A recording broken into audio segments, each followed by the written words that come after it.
সকালবেলা রেডি সেডি হয়ে যাচ্ছি মেয়েকে স্কুলে দিতে। আজকে অবশ্য একা নয়, সঙ্গে বড় আছে। আর এই যে মেয়েকে স্কুলে দিয়ে চলে এসেছি একটুখানি সবজির দোকানে, সবজি নেবো, কারণ ফ্রিজে আজকে সবজি একদমই নেই। আর এদিকে আকাশের অবস্থাও তো খুব একটা ভালো নয়। এই দেখো, সকালে এক পশলা বৃষ্টি হয়েছে, আর এখন মনে হচ্ছে এক্ষুনি বোধহয় আবার নামবে ঝমঝম করে। আর এদিকে সবজি নিয়ে চলে এসেছি মাছের দোকানে, একটুখানি মাছও নেবো আজকে। আর এই যে মাছ টাছ কেটে এখন ফিরবো বাড়ি। আর বাড়ি এসেই আগে বানালাম একটুখানি চা, কারণ সকালের চাটা খাওয়া হয়নি, আর সকালবেলা একটু চা না খেলে আমার হয় না। আর এই যে সঙ্গে নিয়ে নিয়েছি দুটো বাসি লুচি, কালকে রাতে লুচি বানিয়েছিলাম, আর এই চা দিয়ে লুচি খেতে কিন্তু আমার দারুণ লাগে। তারপর এই যে চা খেয়ে চলে এসেছি রান্নাঘরে।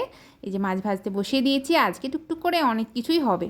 এদিকে ভাতও বসিয়ে দিয়েছি, আর মাছটা ভাবছি আজকে একটু সর্ষে দিয়ে ঝাল করব। আর হবে ঢ্যাঁড়স সেদ্ধ, কাঁকরোল ভাজা, সব দিয়ে একটা মিক্স ভেজ।